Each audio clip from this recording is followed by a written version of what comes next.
all things considered, I think that Kyle Dubas and the Pittsburgh Penguins had a pretty damn good offseason, given the cards that they were working with. What do you guys think about that? You're now listening to the Boys in the Booth podcast with your hosts, Harper Cody, Chad Melbourne, and Casey Abrams. That's a big one. That's a big one. Yeah! Good evening and welcome to episode 178 of the Boys in the Booth podcast. Cody, Abrams, and Melbourne, and we are back, baby. The season is right around the corner. October can't come soon enough. Sad that summer is almost over, but it's been a great summer, and we can't wait for the most wonderful time of the year, and that is hockey season. Training camp is right around the corner, and of course, as I mentioned right off the top, the season gets going in October. So we're back after a nice long break. As I mentioned, how we doing, fellas? Great to see you both. Doing great. Loving the summer. Been busy as all hell, and well, we're going to be rusty coming back because it's been a while. I haven't been thinking much about hockey, although I am very excited for the season to be back. So let's see what we can do here. Bear with us. Yeah, Case, I'm glad you mentioned that. I feel like I haven't spoken into a mic in about 6 weeks, because that's approximately how long it's been since we last recorded. So this could be a bit rusty, but it's so nice to be back, boys, talking hockey again. Season right around the corner. So excited for this new look Leafs team. Me personally, that's what I'm thinking about. But yeah, it's been a great summer. I've got some good plans coming up, hockey related. I'm going to Arizona in December, and I'm going to go see a Yotes game. Harp, you've got the hat on there. Your second favorite team, of course. So I'm going to be going to Mullet Arena. I'm going to be one of the 5,000 fans in attendance, so that should be fun. But yeah, just extremely excited for the season and excited to get going with the podcast again, because we have so much stuff planned for this upcoming season. It's insane. So yeah, pumped to be back. Harp, how you doing? I'm good, man. It's been a great summer. Certainly a memorable one. Lots happening, and just great to be on with you guys. We saw each other a couple of weeks ago, of course, at your family reunion, Chad, and it's great to be back together again, all three of us in this capacity, and just looking forward to the season. And I have to say, right off the top, before we get into the episode, I was talking to my brother and a couple of other guys as well, and just how much other people are looking forward to the season as well. And outside of like maybe 5 or 6 teams that are going to be lottery teams, everyone else is going to be competitive, I think, and is getting better going into this season. So really looking forward to it and happy to be back. Yeah, there are some up-and-coming teams who are going to surprise the league this year. And, last season, obviously, was the tank for Bedard. This year, although there are some good names at the top of the draft, they're not Connor Bedard, so I think we'll see fewer teams tanking, at least down the stretch this year. Yeah, absolutely. So something new that we're going to start is just quick little segments, and this will be something that'll be kind of fun to introduce after we kind of do our introduction to episodes and things like that. So Chad, I'll throw it over to you. We're going to do a little snake draft for top goalies heading into this season. So why don't you take it away for that? Yeah, so just to reiterate, this is something that I've been wanting to do on the podcast for a little while, just as a bit of a warm-up exercise, a little, 1 to 3 minute clip of us just doing a snake draft, whether we're doing that or playing the game Wavelength, if you guys know that one, or 20 questions, something like that, just to get right into it and get some clicks on the old social medias. Listen, we want clicks. We're sellouts. Everyone else is doing it. You know what we're talking about because it's all over your Reels feed. Just live with it. We're doing it too. Yeah, and exactly. And honestly, too, hopefully we get games going that are fun to play along with. Someone mentioned to me today, Remy, actually from my buddy from school and who was in the fantasy hockey league as well. Remy mentioned that maybe we should do Puck Doku on the podcast and just play along with that and let the listeners play along. Because that would be something fun to do. But anyways, this is the plan. We're going to do these short little segments. We're going to get into it as a bit of a warm up. So The first one I wanted to start with, and maybe this can be a theme over the next few episodes as we get into this upcoming season, is I want to do a quick snake draft of the top goaltenders coming into this year. Case, since you were so nice to let everyone in on what exactly our intentions were for these segments, I'll let you go first. Harp, you can go second, and I'll go third. Snake draft, top goalies coming into this season. Case, you have the floor. Okay, for the first overall pick, I'm going to take Ilya Sorokin. I think that he is the best goalie in the league. The stats don't lie, and the contract is there as well, and the things that he's done to keep New York Islanders relevant every single year is something to behold. That's a solid pick. You can't go wrong with him as number one. Harp, who you got it to? Yeah, second overall, I will go with Jake Ottinger of the Dallas Stars. I think that, he's got a powerhouse team in front of him, Final Four this year, and Ottinger is young. He's only going to get better and is just starting to become an elite goaltender. So I'll reach a bit and take Ottinger at number 2. Yeah, as much as I love, people not... people talking shit about Rangers, I guess I'd say. I'm pretty shocked to hear Ottinger go number 2. There's actually 3 others that I'd pick before him, but I don't know. I guess you're going with youth and you're thinking about the future or something, but yeah, I like Ottinger as much as the next guy, and I like Dallas too, but I'm not taking him second. Yeah, going with youth, interesting strategy as we talk about the top goalies going into this 2023-24 season, Harper. That was an off-the-board pick. Now me, number 3, I'm going to go with the safe pick at Andrei Vasilevsky. I feel like anywhere in the top 5, he fits in somewhere. If you're high on Vasi still, after a couple of subpar seasons, then you'll be okay with the pick. If you're low on Vasi, well, you can't be much lower than 3 to 5. So 3 is the safe pick for me, Andrei Vasilevsky. Number 4, I'm going to go to the guy that I thought Harper was going to take second overall, and that's Igor Shesterkin. One of the best goalies in the league, carries that Rangers team, who is full of players offensively and defensively who are defensive liabilities. So that's who I'm going with the 4th pick. All right, back to Harper with number 5. Who are you taking? All right, it's me. Sorry. Okay, I'll go Connor Hellebuyck of the Winnipeg Jets, and big bounce back season for him. He is still one of the elite goaltenders in the National Hockey League. I think that the Jets are going to be competitive again this season. Who knows if they'll be a playoff team or how far they'll go. That remains to be seen. But as long as he's between the pipes, the Jets have a chance every single night. And I'll take Hellebuyck with my second pick. He's going to take the guy that wants out of Winnipeg and has been vocal about that at his second pick. Like that. That's interesting. Keeps it on your toes, I guess, eh? Never too comfy. Yeah. Well, okay, then I love this. This draft is going exactly how I'd want it to go because I got my 2 guys at the top of my board. So I'm going to go ahead and take UC Saros because I think that he's probably the second best goalie in the league as it is. He's going to be playing on a dog shit Nashville Predators team. And he stands on his head every single night. I think he led the league in goals save above expected last year. Chad is glowing right now because I used that stat, but he was far and above better than every goalie in the league in that metric.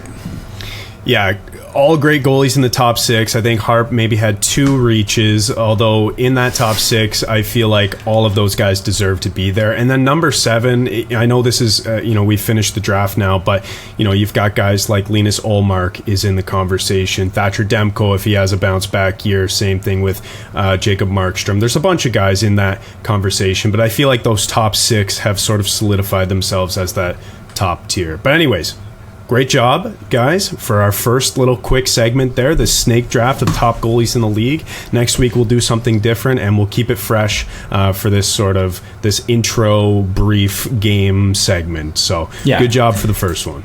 Let us know in the comments who won, and also let us know how wrong Harper is. Yeah, I was looking towards the future a little bit with that first one. So anyway, all right, well, that was fun, and look forward to more of that. Click clickbaity stuff as we continue to sell out, as Case said. So there you go. All right, well, let's get into the main topic for this episode, boys. And obviously a lot of movement this offseason. Obviously a big trade that went down a couple of weeks ago with Erik Karlsson going to the Pittsburgh Penguins. But we're going to each pick a winner and a loser, in our opinions, from this offseason heading into the 23-24 NHL season. So let's start with winners. We'll get those out of the way first. Again, one each. Chad, I know you've got an honorable mention for a loser, I believe, this offseason, and Case, you might have an extra as well, but we'll start with the winners. So, Case, why don't you take it away?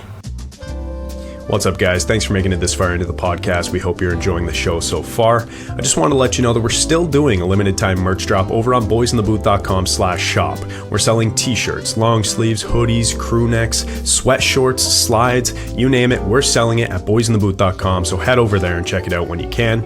Every single purchase allows us to improve the quality of our podcasts going forward, plus you get to wear some awesome gear too and support the boys, so we'd really appreciate it. Thanks, guys.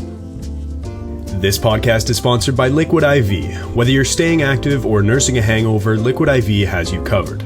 Just one stick of Liquid IV in 16 ounces of water hydrates faster and more efficiently than water alone. There's plenty of awesome flavors, but my personal favorite is lemon lime. Get 20% off when you go to liquidiv.com and use the code boys_in_the_booth at checkout. That's 20% off anything in the store when you order using the promo code boys_in_the_booth. Experience better hydration today with Liquid IV. This podcast is sponsored by the best ticket app out there, SeatGeek. SeatGeek takes the confusion out of buying tickets, making it quick and easy to get the best deals on tickets to your favorite sporting events. Plus, Boys in the Booth listeners get $20 off their first ticket purchase on SeatGeek with the promo code Boys in the Booth in all caps. So click the link down below to download the app and remember to get your discounted tickets using the code Boys in the Booth in all caps. Get great seats for a fraction of the cost with SeatGeek. Yeah, I thought this was kind of an interesting offseason because I didn't really think there was one standout winner. It seemed that anyone who was making good moves also had to lose a couple good guys along the way. It was a lot of shuffling the deck. There also wasn't many absolute stud free agents out there.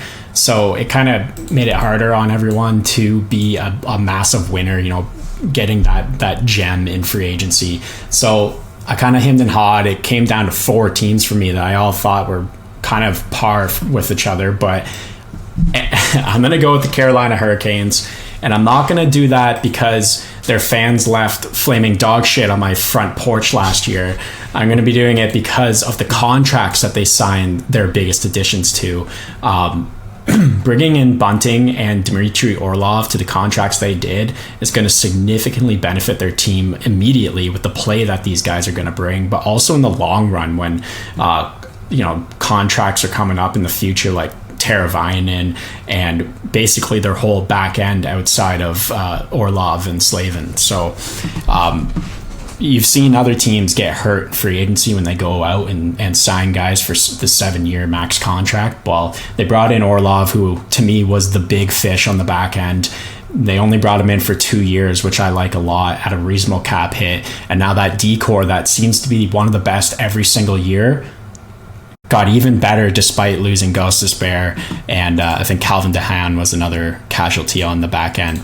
Yep. But when it came to their losses, there's quite a few guys leaving this team, but I think they not only plugged the holes but made them better with the guys like Orlov, D'Angelo, Lemieux, Caleb Jones, and Bunting.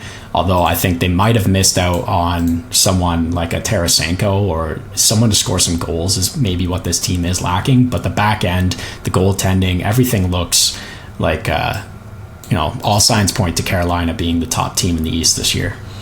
Yeah, I really like that pick, Case, and that was a team I really considered as well. I like the Bunting addition. I don't know if I would have liked the same contract in Toronto, but he will be a fantastic player in Carolina. The Orlov ad, again, like you mentioned, perfect. He was the big fish on the back end. They landed him, and a short-term deal, so they won't be hindered in the future. They brought back all three of their goalies. I was kind of shocked that they did that, but now they have maybe the best trio. I mean, I don't even know whose trio would be better. I think they might have the best trio in the NHL, no matter who is 1, 2, and 3. Freddie Anderson, Antti Ranta, and Pyotr Kochetkov. And just quickly to add to that, it kind of seems like maybe 5 years ago it took a turn from having that stud goalie that's going to carry you for 60 to 70 games to now having a 1A, 1B type situation is really the formula to be had. Well, now I think in the next few years you're going to see it shift to having 3 NHL goalies on your roster at all times to carry you on through, and Carolina is going to be leading the charge on that one. Yeah, and like I mentioned, all three of those guys are really good, and that leaves you some flexibility if one or even two of those guys get hurt at the same time. So I think you need that in the new NHL, and gone are the days where you have a starter who plays 75 games and gets you through the playoffs. That type of goalie situation doesn't really exist anymore outside of maybe like 4 teams in the NHL now. So I really liked how they solidified their goaltending, brought all 3 guys back. And you mentioned that, maybe they missed out on a guy like Tarasenko to score some goals. Well, I think what they didn't get up front, they got on the back end in terms of offense. They have guys now who can move the puck, as good or even better than their staple defenseman on the back end. They got a Tony DeAngelo who, aside from all of the talk about him, what he's like in the locker room or off the ice or whatever, he's a damn good offensive defenseman. And same with a guy like Dmitry Orlov, who can move the puck and make that quick first pass. So I think they got better offensively from the back end, and that should help them in transition and hopefully will continue to allow them to score goals that way. So I really like the pick, Case. Yeah, they're in a situation on the back end where they can combine a puck-moving, free-skating defenseman like DeAngelo and Burns and Orlov with a more defensive defenseman like Slavin and Shea and Pesci. So I don't know where Shea lies. He's kind of a two-way guy, but I would say that you could pair him and he'd be a little more safe than a guy like DeAngelo. So they've got an interesting little mix back there. They're gonna be flinging the puck around. Yeah, and they still have the option too. Like, the rumors are still out there that they might deal Brett Pesci. So maybe if they do want some offense, that's always an intriguing option for other teams to get that shutdown guy in Brett Pesci at a reasonable number. So that's an option for them if they want to. Mm-hmm. Yeah, the D-core is obviously the number one strength for this team, I think, and arguably the best D-core in the NHL. You look at the year that Brent Burns had last year, and he was kind of a dark horse pick for the Norris Trophy last year. He was that good for the Carolina Hurricanes, and so we'll see what happens with Brett Pesci. I know that teams like Buffalo checked in on him this offseason. Carolina decided to hold on to him at least for the time being, and it's a good idea. I mean, we look what we saw with the Vegas Golden Knights, guys, who just won the Stanley Cup. You need a big, long, mobile, and deep defensive core, and that's what the Carolina Hurricanes have. I with some of the additions up front, I wonder about again the goal scoring and all of that, and again the system that they play, very dump and chase, hard on the forecheck, cycling the puck. I think it kind of depletes their offense a little bit, but there's no question that this team is a Stanley Cup contender, and they're going all in again this year. I think the only thing for them is that if they can just get over that Eastern Conference final hurdle that has hurt them the last number of years, then they're all set. But they'll be a favorite going into this season for sure. I like that pick for them, Case, as one of the winners of this offseason. Yeah, could be the President's Trophy winners. Like, I think they're that good. They're very complete, so... Yeah, I said that last year, and there we go. I'll take it again this year. So we'll see what happens. But anyway, so Carolina as our first winner, good pick, Case, and Chad. We'll move on to you now with your winner. Just quickly, sorry, Yeah. I forgot to mention one of my key points about them is re-signing the guys that they needed to re-sign in a Jordan Stahl, your captain and your leader, and Sebastian Aho, your best player on your team, is now signed up long term and for a reasonable number as well, under 10 million. Sorry, I just thought about that now. No, don't be sorry. That's a great point, and I think that's a good long-term deal for Aho as well, a reasonable number. And honestly, with that cap hit, I think that they bent a little bit on it as well, which is good to see. So clearly they're keeping this team together, and they are poised to be a contender once again. Definitely. Okay, for my winner, I'm going to go with my buddy in Pittsburgh, Kyle Dubas. I think he had one of the best off seasons in the NHL in terms of making the money work and in terms of being handcuffed to by ownership to make a certain thing happen, and that's exactly what he did. So bringing in the big fish, obviously, Erik Karlsson, getting a little bit of his contract retained, that's a huge W. Moving out some bad money like Petrie and Granlund, another huge W. Bringing in guys like Ryan Graves, who we talked about his contract last episode 6 weeks ago. We all kind of liked it. We thought that was the type of defenseman that they needed, which is great. Riley Smith was a sneaky ad. Nola Chari, Lars Eller as a fourth line center, I think is a sneaky good ad as well. Guys like Matt Nieto to round out the bottom six, and then replacing Casey DeSmith with Alex Nedeljkovic. That might be a bit of a gamble, as well as having Jari as your starter, but all things considered, I think that Kyle Dubas and the Pittsburgh Penguins had a pretty damn good offseason given the cards that they were working with. What do you guys think about that? Yeah, I think the Karlsson deal is enough to make them the winners of this offseason. Just being able to move out two contracts that I thought they were going to be having a real tough time with in the next couple of years, as well as getting Karlsson retained and bringing him in without giving up basically everything in the cupboards, was so impressive. And there's a couple other sneaky pickups there, like Riley Smith. I don't think anyone was talking about that, or still no one's talking about it. I think that's a great little depth scoring piece that they brought in for relatively little spend. So I definitely liked Pittsburgh. I did think about bringing them up as well, but I kind of had a feeling that someone else would, and so for that reason I stayed away. But that Karlsson deal was impressive. I think kind of all three of the teams in that deal benefited from it, so you love to see it. Agreed. And it finally got done, so we don't have to go through another whole season of talking about where is the $11 million man going to end up, because he was traded. There were some salary retains that it was able to fit under the cap. Pittsburgh got some bad money out, brought some good money in, and they're ready to make a push. And, it wouldn't surprise me if they're able to make the playoffs and then go on a bit of a run, because I think they're much better built now than they were at the end of last season, just from a few moves and moving some money around. And that's all thanks to the new general manager, Kyle Dubas.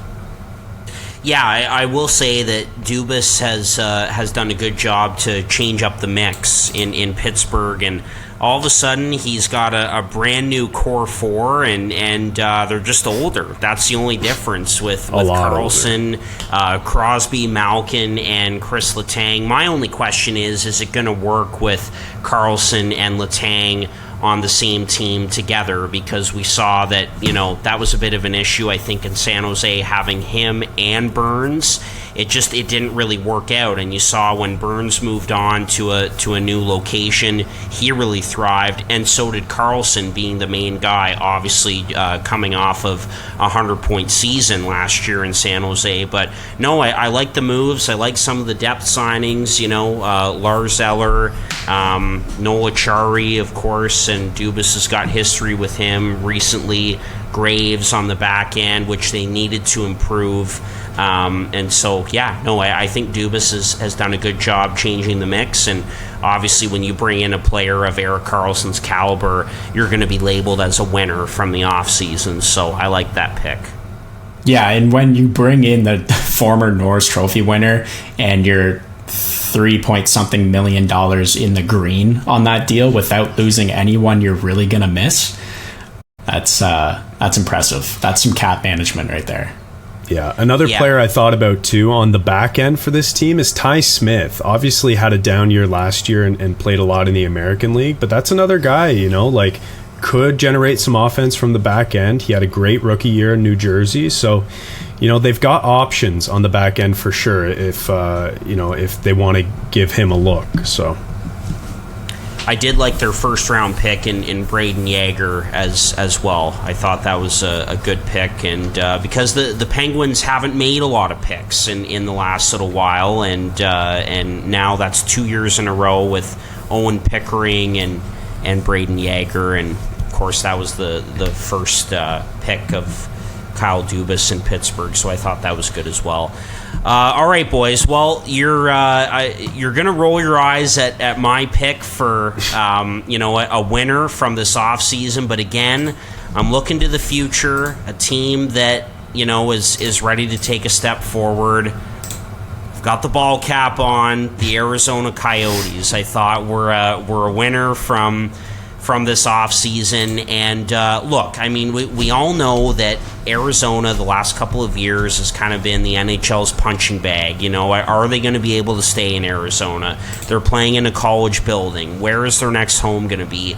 But put all that aside, throw it in the trash, and just look at the on ice product. And the reality is that it's a good one, and this team took a nice step forward last season. They had 70 points, and I think that this season they're poised to take another step forward, and it would have been so easy for Bill Armstrong to do some of the same things this offseason, take on more bad contracts and guys that are never going to play again to get to the cap floor. But clearly this team took a step. They want to take another one this offseason, and I think they made some really nice, low-risk, high-reward kind of ads. Sean Durzi for a second-round pick, I think, was a great ad. He puts up points. He's still a young right-shot defenseman. He's going to get a ton of opportunity in Arizona. I think there's a good chance that he'll be first pair and on the first power play unit.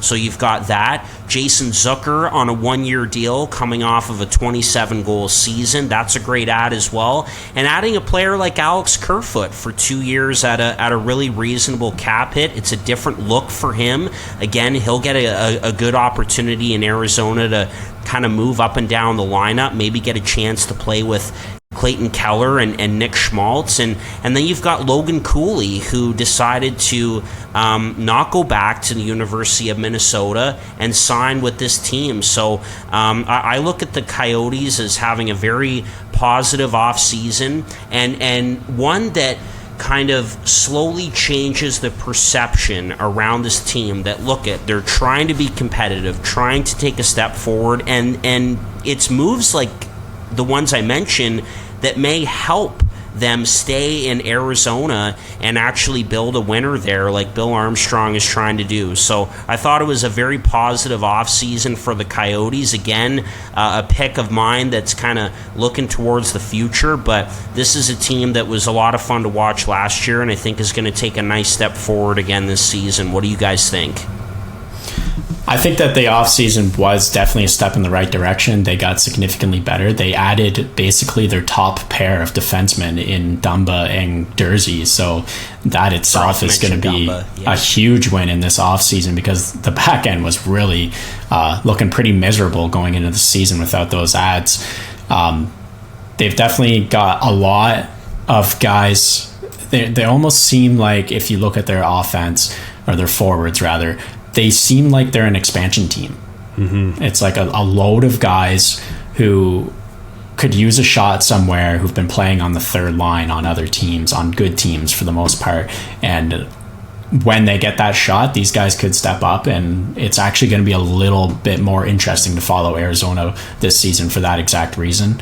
For the moves and the signings, I think that is a big offseason win. I think that their draft stunk.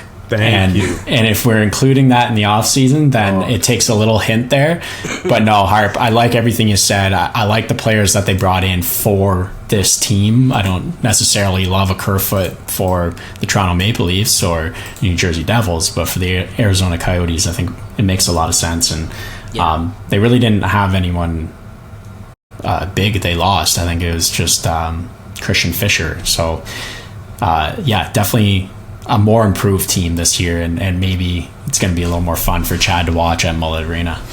Yeah, exactly. I'm going to go. I think they play the Sens the night that we're going, so that should be a fun one. Hopefully the Sens don't beat them down too hard. I don't know how either of those teams are going to fare this year, so it'll be fun to watch for sure. And Harper, I hear where you're coming from, man, with this team being one of the winners of the offseason. You know, Case, you mentioned that top pair alone, bringing in those two guys, Dumba and Dursey, is just fantastic. You have guys who can play, who can run a power play, who will be getting elevated minutes. I think it's all great. In terms of the forwards, I like that analogy, Casey, of them looking like an expansion team. I think the idea with the forward group right now, as it is to figure out who among those guys will be playing with the younger core moving forward over the next few years. So there will be some decisions to be made in 1 or 2 years about all of those guys, but it'll be exciting because players will be playing for jobs every single night. And there are some decent players on that team now, so it'll be fun. They've definitely picked themselves out of the dumpster of the NHL. I don't think they'll be a bottom 5 lottery team. They won't be tanking again. They'll be at least competitive most nights, which is exactly what you want from Arizona if you want them to stay there. But Case, I'm glad you mentioned the draft. Simashev at number 6 was a reach. Boot at, I believe, number 12 was also a reach. I don't know what they're doing with drafting. It just seems like they're not reading everyone else's card when there's, a player or 3 that are clear better picks in the situation. I don't understand what they're doing. And then the all maroon suits of the 20 guys who went up on the stage. Like, again, I don't know what they're doing with that, but so I think when you take everything into account, I don't know if I'm as comfortable as you are, Harper, with naming them winners of the offseason, but I think in terms of improving the team on the ice right now, I think they definitely got better, so that is a bit of a win if you want to look at it that way. Yeah, well, and that's it, right? Like, we're looking at how this team is, the progression of them on the ice right now. Yes, they took a couple of big swings. I personally don't think it's going to be as bad as you guys and a lot of other people think out there. I think it would be safe to say that their draft previous to this year was better than those 2 first rounders. But hey, we'll wait and see. But as far as the team right now, the progression, the Kellers, the Krauses, the Haytons, and all the guys that I mentioned. And I forgot to mention Dumba. Thank you guys for that. Another good addition for them. But I just think that this team is poised to take a step, and I could see them being in the range of 80 to 85 points, maybe around a 500 record. Not necessarily a playoff team, but they're going to take another step. Yeah, and I mean, playing games in the West too, like the West clearly isn't as strong as the East right now. So they'll be competitive for the most part. I truly believe in what I said. Like, I think they'll be competitive most nights. They'll be a better team than they were last year. They won't be bottom 5 of the league. So it's a good thing for Arizona. I do like it. So I understand where you're coming from for sure. Cool. All right, boys, let's move on to our losers. So those picks from this offseason. So, Case, we'll go back to you with yours.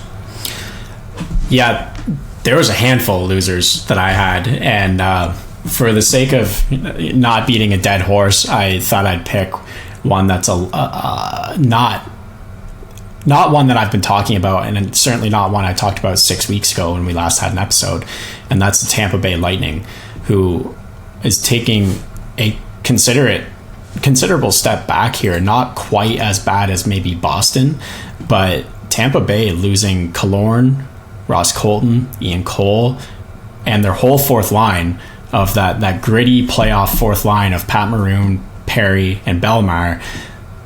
and not really bringing anyone of note in except for Connor Sheary, is, if you can even call that of note, and then going ahead and making a big dollar spend once again. They're in this situation where they have to give up a Ross Colton because they've been shelling out massive contracts to guys, and they did it again the other day, giving Brandon Hagel a $5 million raise for the next 8 years. That's $6.5 million for 8 years for a guy who has had 1.5 really good seasons. So that contract kind of, I just shook my head when I saw it, because you're giving up on such a good young guy in Ross Colton because you have no money. You're giving up on a Killorn who is your horse in the playoffs because you have no money to spend on them. And just seeing that contract came out the other day, that was the straw that broke the camel's back for me, and that's really what made them the losers for me after seeing so many subtractions, really no addition, and that contract. Yeah, I'm a bit more hesitant to say that Tampa is a loser of the offseason, just based on history and their track record of either finding guys in free agency or through trade or from their farm system to come up and make an impact. So maybe they have, 1 to 3 guys who they think are going to be able to do that. I mean, surely that's the plan, losing all of those players and not replacing them immediately. So I'm a bit more hesitant to say that they're one of the losers of the offseason, just because I don't want any bad juju coming the Maple Leafs way here. But I agree with a lot of what you said there, Casey. Like, they haven't done much. They've overpaid for a few contracts. They're really making their bed here in terms of the players that they're signing, and kind of making some massive gambles on term. So we'll see if that all pans out going forward.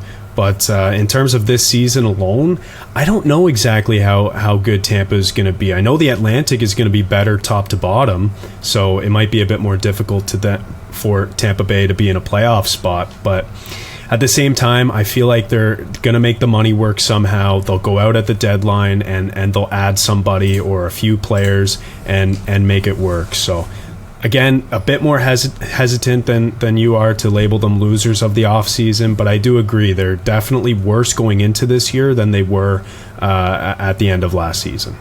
But you can't afford to be worse going in this year when you're competing in the Atlantic, you're competing in the East. Everyone else in the East is getting better, except for, I don't know, the Islanders and Philadelphia.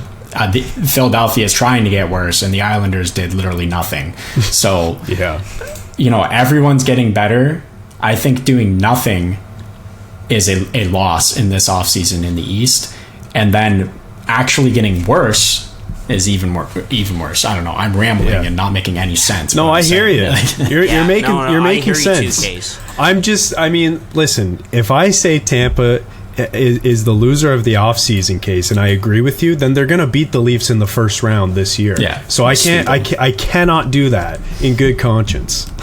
They're still going to be a good team, still going to be a playoff team, but yeah. I think that every other team took one step on them this year. So it's going to be tough. Agreed. The Atlantic is going to be so exciting. I can't wait until we do that episode to preview the Atlantic, because holy smokes, there are 8 really good teams now. I shouldn't say really good. There are 8 competitive teams top to bottom, and unlike years past, where the top 4 were virtually set before the season even started, this year it's completely wide open, and that is exciting. Yeah, absolutely, and Case, I can get your rationale for Tampa Bay being a loser of this offseason. You look at that forward group especially, and it's a little depleted depth-wise. They're really making some bets, and guys with low cap hits, and we're talking about players like Logan Brown, Michael Asimon, Josh Archibald, not exactly a ringing endorsement on some of those players. The guy for me who I think they're betting on and counting on to have a big year in his first full season in Tampa is Tanner Jeannot. I think that will be a big difference into the success and the depth scoring that this forward group has. He only had 1 goal in 20 games with Tampa after coming over in that trade. So I never count out the Tampa Bay Lightning. Let's remember that this is their first full rested summer in 3 years, so we got to take that into account. And even though they've lost the Killorns and the Palots and the Coltons and the list goes on, a lot of their top guys are still there, and regardless of how we feel about some of the contracts, there's some damn good players on this team still. So but it's going to be interesting in an Atlantic Division that, as you mentioned, Chad, is tightening up fast and is only going to make the East better. But for me, the one guy I'm really watching this year in Tampa is Tanner Jeannot, because they gave up a boatload to get him. We've ripped that trade multiple times on this podcast, as you guys know. Really curious to see how he is going to play this year for the Lightning, and I think that'll be a big factor into what their depth is like this season. So not ready to be so hard on the Lightning with their top guys, but it's going to be interesting. Definitely see the rationale for them taking a bit of a step backwards. Well, Harp, I want to thank you for that, because you saying that they're really relying on Tanner Jeannot this year, I think only furthers my argument that they are losers in this offseason. I cannot believe that they traded a first, a second, a third, a fourth, a fifth for 1 goal in the regular season and 0 points in 3 games in the playoffs. So, hate that deal. Cal Foote was included in that deal as well, who's in New Jersey and Cal now. Foote. Yeah. And going back to our discussion about that trade when it happened, I remember the one thing I mentioned was that I thought that team needed to get better on the back end. And then all of a sudden it's the playoffs, and a guy like Eric Chernak gets hurt. And then all of a sudden you're looking at that decor and it's like, oh, well, Ian Cole has to play 18 minutes now, who, again, isn't there. All of a sudden, Sergachev has to play 26 minutes a night when Hedman's out. And it's like, I don't know, man. That defense core isn't as good as it once was. And I think they need help there. So maybe that'll be a deadline ad for them this season. They'll trade another whole draft class for like Ben Sherratt or something, but it's one of those things, man, where yes, they didn't make a lot of moves. Yes, you can criticize how the team is built now, but at the same time, they still have all of their horses, all of their guys, the Stamkos, Stamkos and Kucherov and Vasilevsky and Hedman and all of those guys who are now rested. So it'll be interesting to see how they do. And I'm sure if Nate Gagne was on the podcast right now, he'd be telling us that, they're going to win the President's Trophy and then go on to win another cup. So it'll be interesting to see how Tampa does this season. Yeah, he'll say they only let all those guys walk because they need to sign Stamkos next year. Yeah, that is. Stamkos is up after this season, which will be another interesting thing to watch out for in Tampa. The last thing I'll say, boys, is it'll be. We'll see what this team looks like if they can't stay healthy and they run into injury problems. Then we'll really see the depth or lack thereof being tested. So anyway, they'll be an interesting team to watch for sure. All right, Chad, your loser this offseason, and I know that you've got a pick and an honorable mention as well, so let's have it. Yeah, well, I'll just go with the pick. The honorable mention isn't something extremely important. It was just a team I'm not exactly sure what to make of their offseason. I guess I'll just mention it quickly. Detroit. I don't know if they're better or worse, to be honest, but they made a bunch of moves, so we'll see. Yeah. But my loser is the low-hanging fruit. It's the Boston Bruins, and it's not exactly the fault of management there. It's more so just their players got old and retired. Bergeron and Krejci retired. They traded Taylor Hall so that they could try to keep Tyler Bertuzzi. Well, now Hall's out. Tyler Bertuzzi's in Toronto, so they have neither of those players. They lost both players who they got at the deadline, Garnet Hathaway and Dmitry Orlov. Both of those guys are out. And who's in? Kevin Shattenkirk, Milan Lucic, JVR. That's pretty much it. So I don't know. Morgan Geeky, but yeah, it's not a lot. I mean, sure. At least they have both of their goalies still. Linus Ullmark, the reigning Vezina trophy goaltender. So, we'll see how that goes. But I think Boston inevitably takes a step back this year. We were talking about this team's taking a step back after last season, and then they went on to win the President's Trophy. So who really knows, how this team will perform? But I think it's clear that they've gotten worse. They lost 4 of their top 6 forwards and really good players. So, you can argue that, okay, Krejci was a bit older, but the guy still had a great year, playing second line center. I think he got around 50 points, and Bergeron, everyone knows how good he is and what he meant to that team. So I think there are just some absolutely gaping holes now on this Boston Bruins team. And I'm going to come out and say it. If they make the playoffs next year, I will be shocked. I will be shocked if they make the playoffs.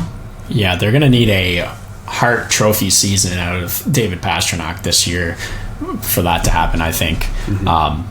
The center core scares us. We've talked about the center core in the past, and then to have Bergeron and Krejci come back last year, it kind of changed our tune a little bit. But now we're back to Pavel Zacha and Charlie Coyle and Geeky, as Hart mentioned, they picked up, and Jesper Boqvist. That's their center core.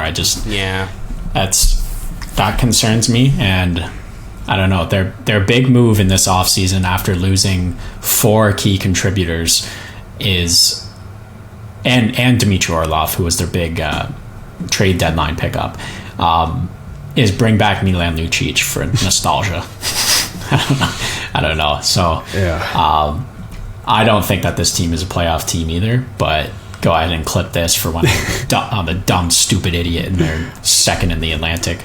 Yeah. I'm so hesitant to say that, Case, and even to bring up this team as a loser of the offseason, because they still have their good players. I feel like this is the same conversation that we just had about Tampa, but it's it's times 10 because they've actually lost some really, really good players and parts of their core. So it's scary to say, but I feel like Boston just isn't the same this year at all.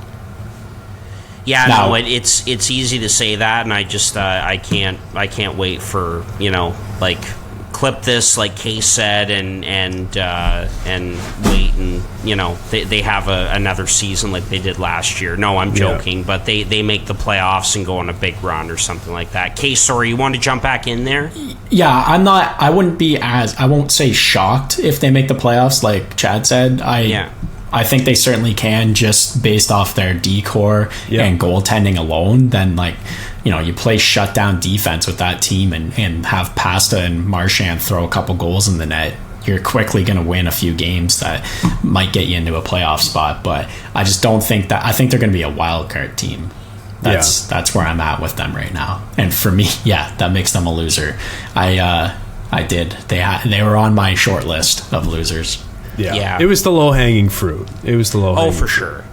No, definitely. It's again, I've had terrible luck, betting against the Bostons and the Pittsburghs and, and the list goes on. The teams that, we think are going to be taking a step back, but somehow they have a good year, they get themselves in, and look, I think that's accurate. That I wouldn't, Chad, I'm not as far as you are. I wouldn't be shocked if they got into the playoffs, but I think it is going to be tougher for them. They're not going to go out and have a year anything close to how they did last year, of course. But I look at this team and there are still some foundational pieces there, right? Marchand, even though he's getting older, is still a very productive player, still an elite player.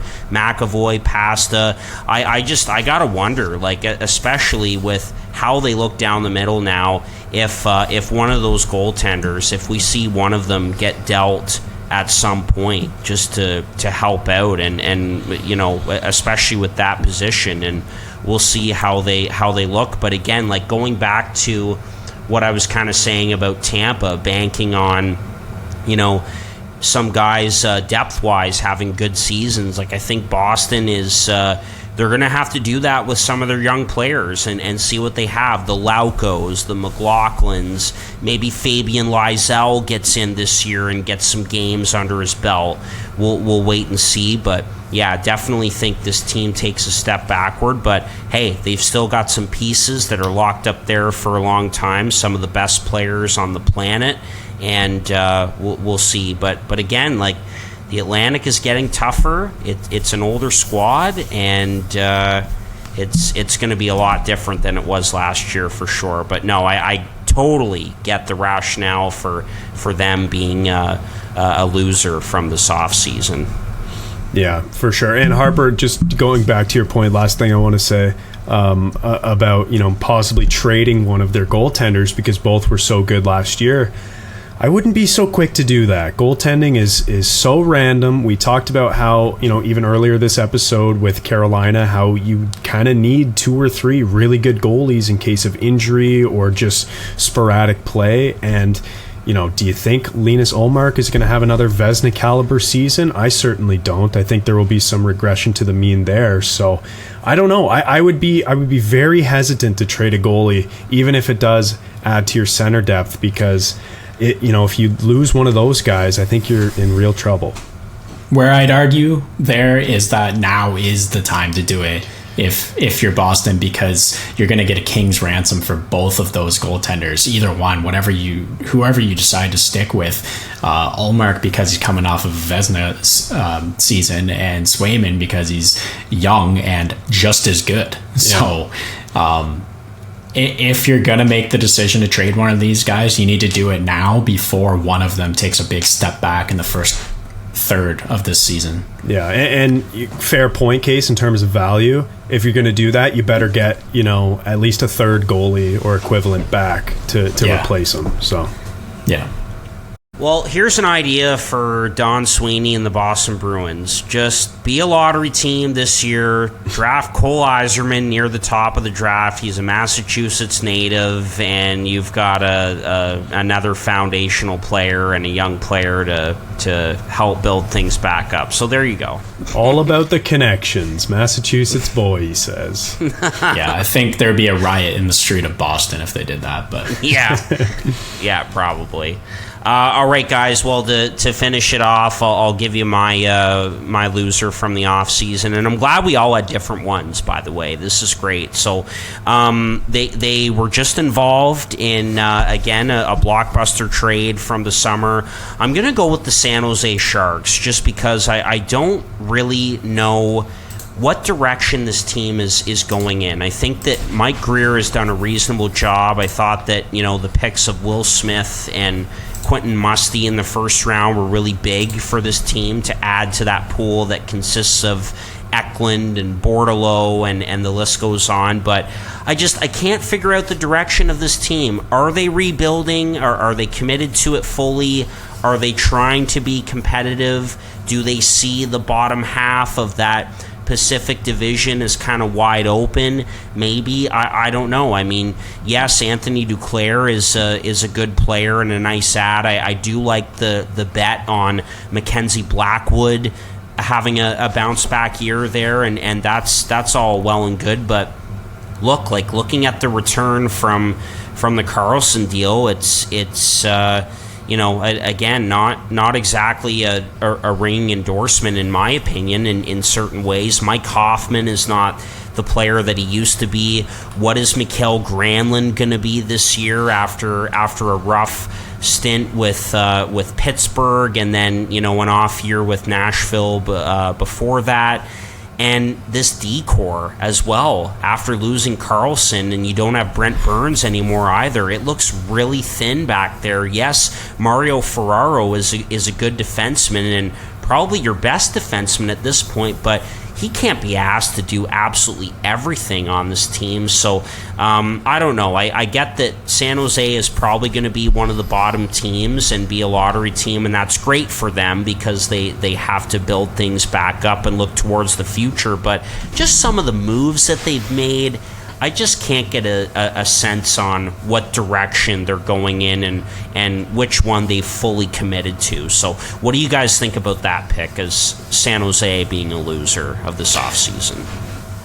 Yeah, I think that this team is definitely in the circumstance where we're just not really sure what's going on.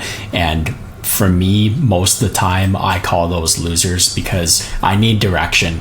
I can't stand when teams are going the needle's pointing north and south at all times. Nashville Predators is the same case for me. I almost picked them as the losers, but we talked about them 6 weeks ago when we dumped all over their cap situation and all the buyouts. San Jose, like, they just brought in a bunch of middle six forwards to kind of patch holes in a sinking ship, and now their D-core, they have 4 guys slotted into their starting lineup who are 6th or 7th, one's an 8th defenseman in my mind. So yeah, it's a weird team. I don't know if maybe they're bringing in these guys because they are going to have quite a few young guys in the lineup and they want some sort of veteran leadership to rub off on them, and a Duclair and a Hoffman and Granlund. But it's a weird direction, and I don't think this team's going to be very good, but I think that they're going to be stealing games to the point where they're going to work themselves out of a high lottery pick. So I think that makes it a loss this offseason. Yeah, I'm not exactly sure how to feel about the Sharks either, because, you both mentioned that they're going to be a pretty bad team, and I think that will be the case as well, but they haven't really followed the, call it the Arizona model, where you're going to be bad, so you bring in replacement level players to fill some holes. Well, it seems like at least up front, they've brought in some players who are just sort of too good to plug those holes if you want to be bad. Do you know what I'm saying? Like, bring in a guy like Anthony Duclair, who is, still a pretty good scorer in this league. I don't know if that makes a ton of sense. Maybe it is one of those veteran things case. You want, some of those older guys who, are skilled and talented around some of your younger players like Eklund to sort of teach them. I get that. What I will say about the Sharks is that they are tanking like no other team maybe ever has tanked before. They have a ton of guys who can score up front, but who historically do not know how to play defense. And on their back end, they straight up just don't have top 4 defensemen. So they like, and then, top that off with a tandem of Blackwood and Kakkonen, both guys who can be good, but, let's be honest, going into this year, we don't know how either of those guys is going to play, like, at all.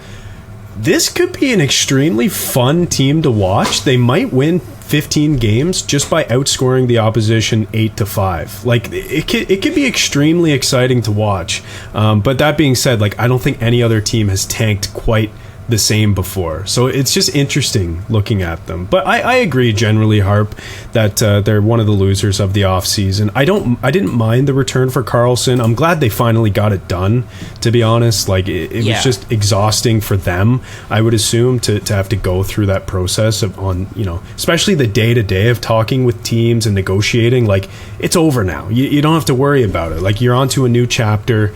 You're tanking, albeit differently than other teams in the past, but you're tanking. So we'll see how it goes, and maybe at the deadline they're able to trade a couple players and get more picks back and fully commit, and we'll see if that happens or if that's the route that they want to go. But yeah, generally I agree with you guys that the Sharks are a bit of a loser of the offseason. They'll be fun though.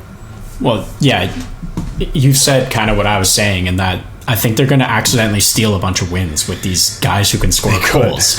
And it's like, that's just not really what they want to be doing. But at least the guys they brought in are all very good trade deadline bait, just like you mentioned, Chad, because they're all 1-year contracts.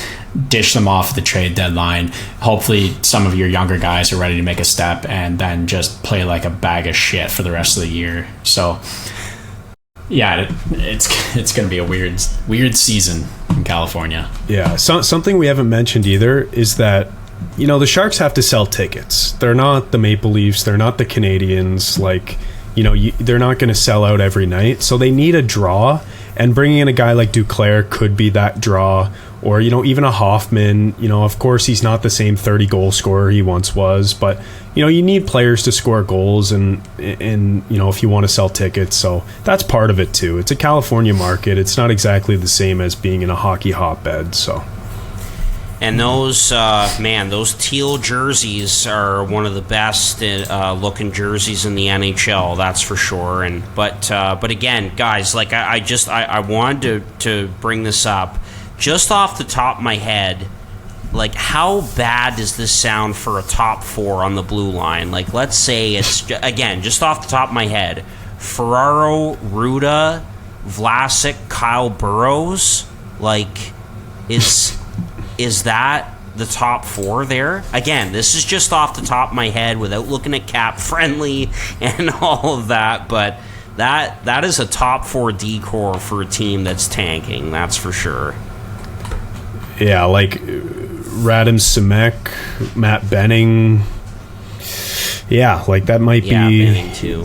That might be the top 4 there. So yeah, but like anyway. it's a tanking team, so whatever. They're gonna lose a lot of games this year.